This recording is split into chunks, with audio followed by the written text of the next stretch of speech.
요한계시록 제1장 계시자시요 알파와 오메가이신 예수 그리스도. 수많은 상징과 예언을 그 특징으로 하고 있는 요한계시록은 예수님의 사랑하는 제자 요한이 로마 황제 도미티안 통치 기간 중 에베소와 고린도 중간에 위치한 에게해의 한 섬인 반모섬에서 유배 생활을 할 당시에 받았던 주의 계시를 끈간으로 기록한 세상 종말에 관한 예언적 메시지입니다. 특히 요한계시록은 당시 로마 제국의 조직적이고 처절한 박해로 인해 상심하고 심지어 배교의 위험에까지 처해 있던 성도들에게 이 역사의 참된 주인이신 하나님께서 성도들의 현세와 내세를 책임지실 뿐 아니라 성도들의 궁극적인 구원을 위해 그리스도께서 기필코 재림하실 것이라는 사실을 소개하여 용기를 북돋우고자 기록한 책입니다. 그 중에서도 1장은 본서의 서론적 내용으로서 서신적 형식을 취하여 사도 요한이 목격한 계시의 본질을 소개하고 있습니다. 계시의 주체인 그리스도와 계시의 진정성을 밝히고 있습니다. 그리고 당시 핍박에 직면해 있던 7교회에게 대한 문안 인사, 요한이 목격한 환상의 배경과 그리스도의 명령, 교회의 중심 되신 그리스도에 관한 상징적 환상 등을 설명하고 있습니다. 어쨌든 본서의 중심 내용인 종말론적 대심판에 관한 계시에 앞서 그 계시의 기록 목적과 그 계시의 주체를 밝힘으로써 핍박과 시련 가운데 있는 요한계시록의 독자들로 하여금 크나큰 위안을 얻도록 하는 동시에 영적 긴장을 가지도록 지도하고 있습니다. 실로 하나님은 본 계시를 읽고 듣고 또 깨달은 바를 지켜나가는 신실한 당신의 백성들에게 영광된 미래에 대한 큰 확신과 또 어떤 역경 속에서도 현세를 이겨나갈 수 있는 굳센 믿음을 분명히 허락해 주실 것입니다. 1장의 문단은 세 부분으로 구분할 수 있습니다. 1에서 3절, 본서의 머리말, 4에서 8절, 아시아 7교회를 향한 문안 인사, 9에서 20절, 살아 역사하시는 그리스도. 먼저 1절에서 3절을 살펴봅니다. 본서는 사도 요한이 로마의 도미티안 황제 치하의 반모섬에 유배되어 있던 당시 하나님께로부터 받은 계시를 기록한 책입니다. 즉 요한은 하나님께서 자신에게 환상 중에 계시한 내용 곧 자신이 본 것과 이제 있는 일과 장차 될 일을 중심으로 본서를 기록하고 있습니다. 그 중에서도 1장은 요한이 본 것에 관한 내용입니다. 특히 요한은 자신이 본 것을 가리켜 계시라고 말합니다. 이 계시란 말은 곧 감추었던 것을 드러내다는 뜻으로 하나님께서 당신의 백성에게 당신의 비밀한 뜻과 의지를 밝히 드러내시는 것을 가리킵니다. 여기서는 그 계시의 내용이 반드시 속히 될 일, 곧 종말에 관한 메시지입니다. 한편 요한은 이 계시가 하나님의 말씀이자 예수 그리스도의 증거임을 밝힘으로써 본서의 진정성과 신적 권위를 세우고 있습니다. 그리고 이 계시가 바로 살아계신 하나님의 말씀이기 때문에 이를 읽고 듣고 지키는 자가 참으로 복된 존재임을 강조합니다. 정녕 우리는 우리로 하여금 예수 안에 있는 믿음으로 말미암아 구원에 이르는 지혜가 있게 하는 성경을 늘 가까이 함으로써 참된 복을 누려야 함을 배우게 됩니다. 첫째, 요한계시록은 예수 그리스도의 계시입니다. 이 책은 그리스도의 계시입니다. 여기서 계시란 감추어졌던 것이 열려 완전히 드러난 것을 가리킵니다. 즉 하나님께서 깊이 감추어 두셨던 당신의 거룩하신 뜻과 계획을 우리 인간에게 밝혀주시는 것을 계시라 일컫습니다. 그런 점에서 성경에 기록된 모든 말씀들이 모두 하나님께서 주신 계시라 할 수 있습니다. 한편 하나님께서 우리에게 주신 계시의 중심 내용은 바로 예수 그리스도이십니다. 왜냐하면 모든 계시는 우리의 영원한 중보자이신 그리스도를 통하여 주어지고 모든 계시는 우리의 영원한 구원자이신 그리스도와 연관되어지기 때문입니다. 성경의 모든 관심은 바로 우리의 유일한 구원이시여 생명이신 예수 그리스도의 성육신과 죽으심과 부활하심 그리고 그분의 승천과 재림에 집중되어 있습니다. 따라서 이 책의 중요한 목적도 그리스도 우리 주께서 어떻게 이 세상 역사와 관련되어지는지를 보여주는 데 있으며, 또한 세상 마지막 날에 대한 하나님의 계획을 그리스도를 통해 보여주려는 데 있습니다. 비록 그리스도 자신이 하나님이시며 그 안에 생명과 빛을 갖고 계셨지만, 그러나 하나님과 인간 사이의 중재자로서 본분을 다하시기 위하여 하나님 아버지께서 계획하고 계신 마지막 날에 대한 가르침을 받으셨던 것입니다. 따라서 말세에 우리는 하나님 앞에서 어떤 삶을 살아가야 할 것이며, 하나님은 우리에게 무엇을 요구하시는지를 오직 예수 그리스도를 통해서만이 알 수 있습니다.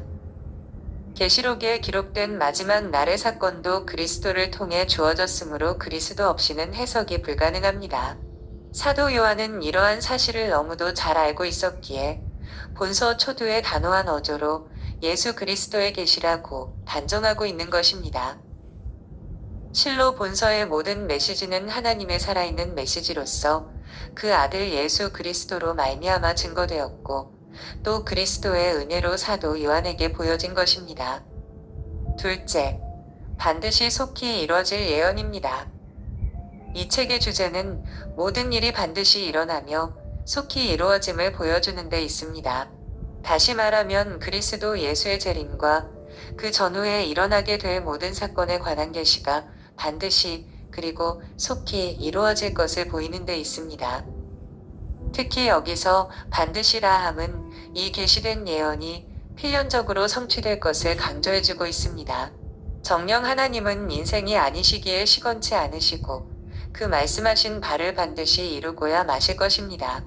그리고 속히라 함은 이 계시된 예언의 성취가 곧 임박했음을 알려주고 있습니다. 이 같은 긴급성을 아는 자만이 깨어 경성하여 주의 날을 고대할 수 있습니다. 셋째, 요한계시록은 참으로 복된 자가 어떤 자인지를 알려줍니다. 사도 요한은 이 말세를 살아가는 자가 진정으로 축복을 누리는 세 경우의 예를 제시해주고 있습니다. 그것은 곧 이 예언의 말씀을 읽는 자와 듣는 자들과 지키는 자들입니다. 여기서 앞에 읽는 자는 단수로 표현된 데 비해 뒤이은 듣는 자들, 지키는 자들은 모두 복수로 표현된 것에 유의해 볼 필요가 있습니다. 이는 분명 초대교회 당시 교회의 공식 예배 시한 사람이 전체 좌중 앞에서 성경을 읽고 그 모인 회중들은 그것을 듣고 또 각자의 삶에 적용시켰던 사실을 염두에 둔 표현일 것입니다. 이것은 성경을 혼자 읽고 연구하는 일도 중요하지만 교회에서 온 공동체가 함께 성경의 교제를 나누는 것이 참으로 귀하고 아름다운 것임을 시사해준다고 할 것입니다. 어쨌든 당시 세상의 온갖 핍박 아래서 신음하며 고통당하던 성도에게 있어 이 계시록의 예언은 크나큰 위안과 소망을 안겨주었음에 틀림없습니다. 정녕 이 예언의 말씀을 읽는 자는 또는 듣는 자는 축복이 있습니다. 나아가 예언의 말씀을 깊이 연구하는 자 역시 축복된 사람입니다. 그러나 말씀을 읽고 듣는 것만으로는 무언가 부족합니다. 기록된 말씀을 지키며 마음에 늘 새기고 염두에 두는 생활을 하는 것이 진정 축복을 가져다 줍니다. 비록 계시록이 어렵고 신비하다 해도 진정 이 책이야말로 하나님을 발견하게 하며, 비록 이 예언의 의미를 잘 분별할 수 없다 하더라도 이 말씀이야말로 우리 마음에 감동을 주며 영혼을 맑게 하고 하나님을 경외하도록 합니다. 이 책은 복음으로 가득 찬 책이고 죄악을 경고하는 내용으로 가득 차 있습니다. 그리고 이 책은 비록 현실은 험난하지만 우리 신앙인의 미래는 참으로 복되고 밝을 것이라는 소망 넘친 메시지로 가득 차 있습니다. 한편 우리가 본서를 읽고 지킴에 있어 항상 잊지 말아야 할 한 가지 사실이 있습니다. 그것은 곧 때가 가까움이라는 말씀입니다. 실로 주의 재림의 날이 곧 임박해 있음을 알리는 메시지인 것입니다. 정녕 우리는 때가 단축되었을 뿐 아니라 이 시기를 알거니와 자다가 깰 때가 벌써 되었다는 사실에 유념해야만 합니다. 이러한 급박한 의식 속에 정신을 차리고 계시록에 기록된 주의 계시를 읽고 자신을 그 말씀의 조명에 봄으로써 주의 날을 기쁨으로 예비해 가야 할 것입니다. 두 번째 문단은 4에서 8절입니다. 아시아 7교회를 향한 문안 인사를 소개하고 있습니다. 지금까지 본서의 서론적 메시지를 전했던 사도 요한은 이제 본문에서 본서의 수신자들인 아시아에 있는 7교회들에 대한 문안 인사를 전하고 있습니다. 즉 요한은 당시 일반적인 서간문적 형태를 취하여 먼저 삼위일체이신 하나님의 이름으로 7교회들에게 인사를 전하고 또 알파와 오메가 되신 하나님을 더 높이는 소명을 전하고 있습니다. 그런데 당시 아시아에는 본서에 수록된 7교회 이외에 다른 여러 교회들 예를 들어 골로새, 드로아, 히에라볼리 등이 있었음에도 7교회에 초점을 맞춘 이유가 무엇일까요? 그것은 7이란 숫자가 지닌 영적 의미, 완전, 거룩, 하나님의 수를 염두에 둔 의도적인 선택이었을 것입니다. 즉 사도 요한은 본서신의 수신자인 7교회가 단순히 당시 7개의 교회들뿐만 아니라 오고 오는 세대의 모든 교회들을 향한 거룩한 메시지임을 시사하고자 특별히 7교회를 선별했을 것입니다. 그런 점에서 본서는 오늘 모든 하나님의 교회가 받아야 할 주님의 거룩한 편지라 할 수 있습니다. 첫째, 하나님의 이름으로 문안합니다. 사도 요한은 7교회를 향해 문안 인사하면서 그들에게 하나님의 은혜와 평강을 전하고 있습니다. 여기서 먼저 은혜란 거둬주시는 하나님의 끝없는 사랑을, 평강은 모든 불화와 단절이 청산된 생명력 넘치는 평화의 상태를 가리킵니다. 특히 이 평강은 그리스도의 십자가 희생으로 완성된 것입니다. 어쨌든 진정한 은혜가 없는 곳에는 진정한 평강이 있을 수 없습니다. 그리고 은혜가 앞서 가는 곳에 반드시 평강이 뒤따르게 마련입니다. 한편 사도 요한은 7교회에 대한 이 같은 축복의 메시지를 삼위일체이신 하나님의 이름으로 하고 있습니다. 그것은 곧 하나님을 찬양하는 행위였습니다. 요한은 먼저 성부 하나님을 언급하고 있습니다. 성부 하나님은 여호와로 불리우는데 이제도 계시고 전에도 계시고 장차 오실 영원불변한 분이십니다. 또 두 번째로 성령 하나님을 언급하고 있는데 성령은 7명으로 칭하여졌는데 이는 다양한 능력을 가지고 계시며 무한하시고 완전하신 하나님의 영을 말합니다. 마지막으로 요한은 성자 하나님을 언급하고 있는 바 우리 주 예수 그리스도를 말하고 있습니다. 그는 영원 전부터 하나님의 모든 뜻에서 처음으로 부활하신 분이시며 그 자신의 힘으로 죽음에 놓여있던 그의 백성들을 생명으로 새롭게 일으키실 분입니다. 그는 이 땅의 모든 왕들의 군주입니다.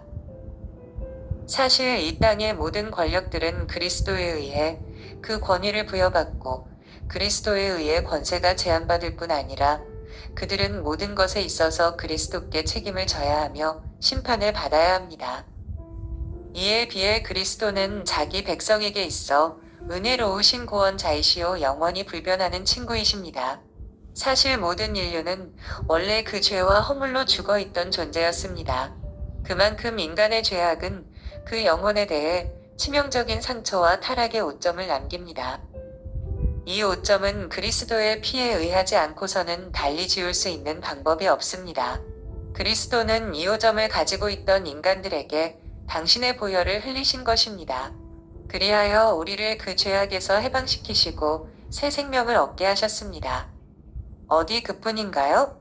예수 그리스도는 아버지 하나님을 위해 우리를 나라와 제사장으로 삼아주셨습니다.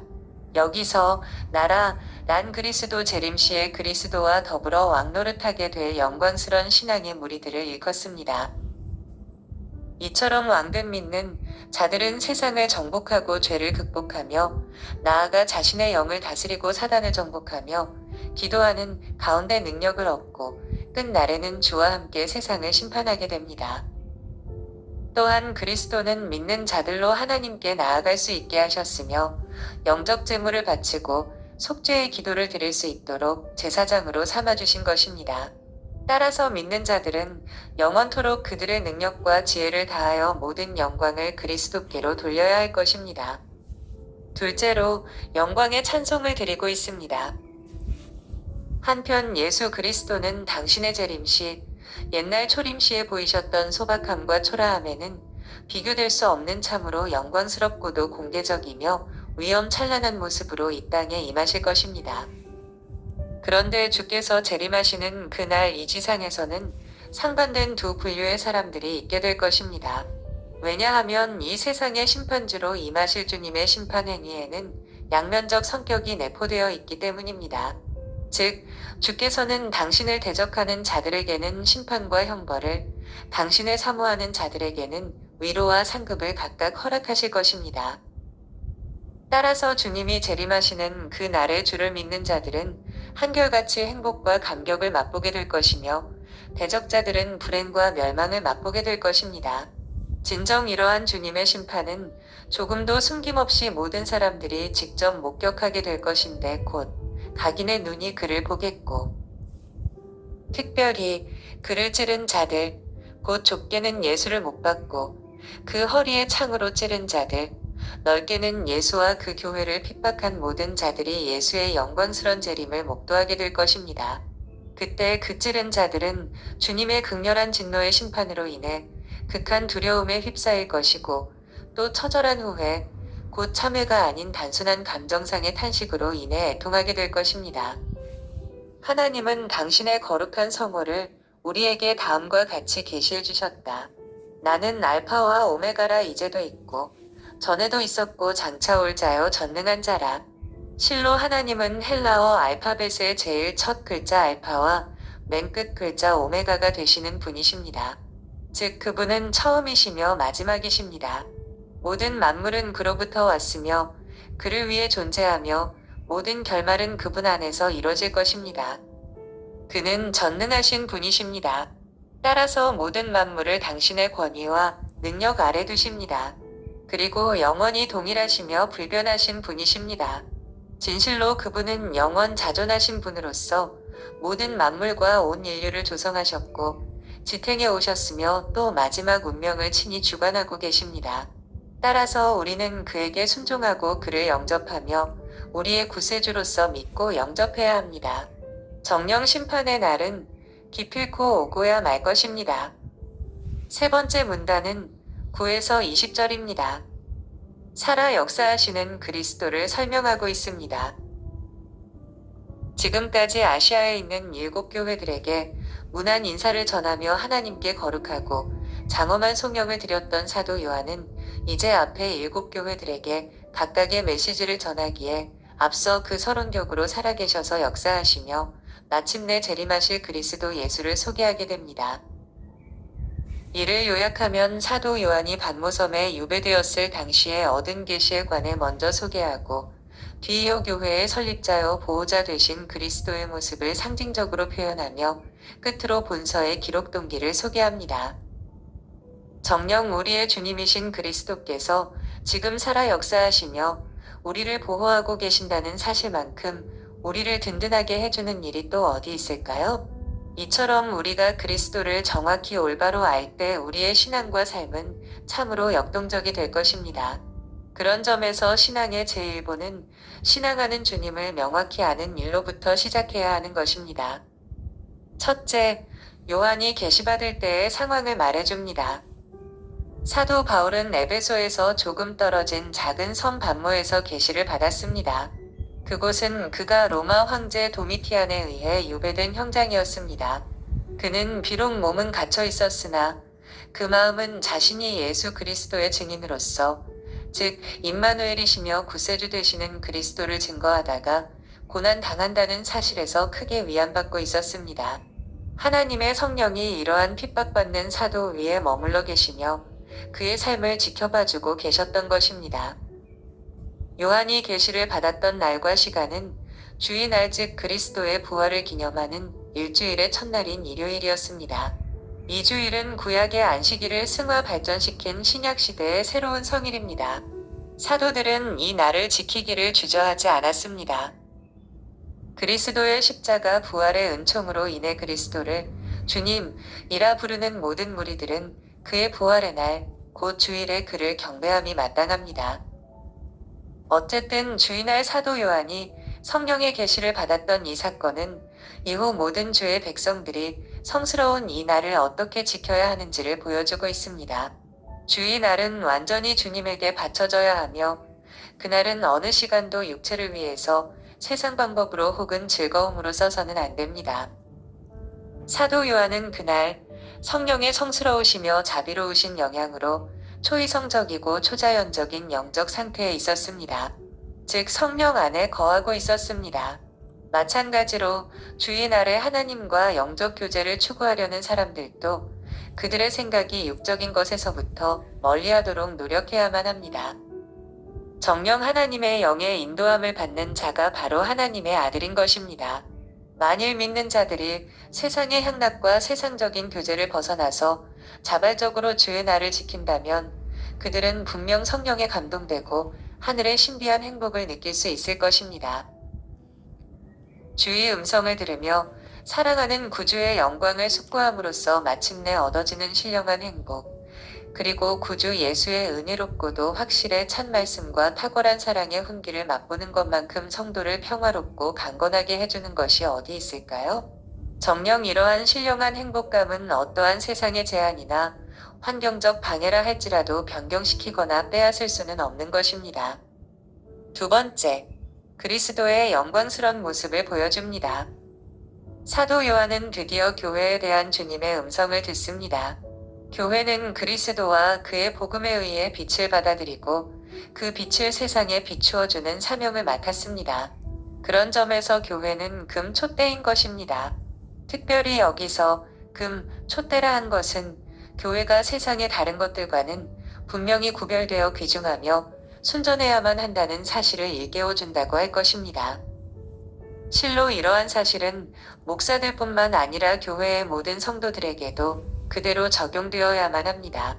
이와 더불어 교회를 금 촛대라 한 것은 교회가 어두운 세상에 영향을 받는 힘 없는 곳이 아니라 어두운 세상을 밝히는 능력 있는 곳이어야 함을 시사합니다.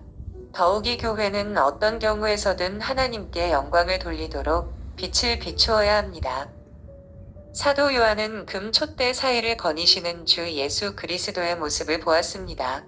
예수 그리스도는 이 세상 끝날까지 빛과 생명과 사랑으로 교회를 채워주시며 교회와 함께 하십니다. 그리스도는 발에 끌리는 긴 옷을 입고 계셨습니다. 그것은 중보자로서 영광스럽고 위엄차며 정의로우신 제사장의 모습입니다. 또한 가슴에 금띠를 두르고 계셨는데 그것은 그리스도의 신성한 권위를 나타내주는 동시에 그를 믿는 백성들에 대한 당신의 사랑과 애정이 얼마나 귀한 것임을 나타내주고 있습니다. 그의 머리는 흰 양털과 눈처럼 희었는데 그것은 대제사장으로서의 그의 위엄과 순결, 그리고 영원 무궁함을 나타내는 것입니다. 그의 눈은 불꽃 같았는데 그것은 인간의 모든 마음의 비밀과 장래의 모든 사건들을 꿰뚫어 보시는 당신의 초월한 직관과 통찰력을 묘사합니다. 그의 발도 풀무에서 단련된 주석과 같았는데 그것은 그의 나라와 그의 약속의 견고함을 의미하며 역사를 이끄시는 그의 영광스러움을 말합니다. 그의 목소리는 마치 많은 물소리와 같았는데 그것은 파괴시키시기도 하시며 제하여 버리기도 하시는 그의 말씀의 권능을 보여줍니다. 그가 지닌 오른손의 7별은 그리스도의 지시를 따르는 7교회의 성직자들을 말하며 특히 그분의 오른손에 붙잡힌 바 되었다는 것은 곧 능력 있게 맡겨진 사역을 감당할 것을 시사합니다.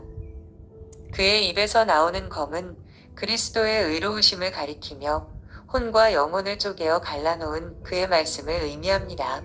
그리스도의 얼굴 모습은 분명하고 강력한 빛을 발했기에 마치 해와 같았는데 이는 그의 부활의 권능과 영광스런 승리를 나타내줍니다. 어쨌든 그리스도의 이 같은 모습들은 너무도 위엄차고 그 밝음이 너무 찬란하여 죽을 수밖에 없는 인간의 눈으로는 쳐다볼 수조차 없었습니다. 사도 요한은 그리스도의 모습에 나타나는 영광과 광채가 너무 찬란해, 즉 그리스도의 위대함에 그만 압도당하고 말았던 것입니다. 사실 그분의 영광 앞에 무릎 꿇는 것, 그것이 바로 인간이 취할 수 있는 가장 적합한 인생의 위치인 것입니다. 세 번째, 그리스도의 메시지를 전해줍니다. 이렇게 위대한 주님께서 오른손을 얹으시며 두려워 말라고 위안의 말씀을 하셨습니다. 또한 그 위대하신 분이 교훈의 말씀도 하셨습니다. 특별히 주님은 당신의 일꾼 요한을 향하여 두려워 말라 쉬며 안심을 시키셨습니다. 이는 우리로 하여금 당신의 사랑 가운데 확실히 거하라는 말로 이해할 수 있을 것입니다.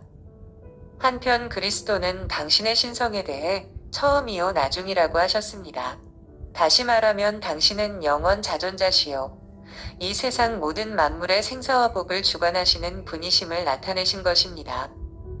그리고 내가 전에 죽었노라고 하시며 부활 이전의 고난을 말씀하셨습니다. 이는 당신 자신의 나약함을 나타내기보다 당신의 대속의 죽음을 강조하고 있는 것이라 봅니다. 그리고 그 같은 선언은 바로 사도들이 보았던 십자가에 달려 돌아가신 예수임을 확인시키고자 말씀하셨던 것입니다. 그러나 그분은 결단코 죽음으로 당신의 생애를 마감하신 것은 아닙니다. 그분은 자신을 산자, 곧 항상 살아계시는 영원한 분이심을 강조하셨습니다. 그리고 당신의 부활과 생명에 대해 사망을 이겼고 영원한 생명의 동참자가 되었음을 알려주셨습니다.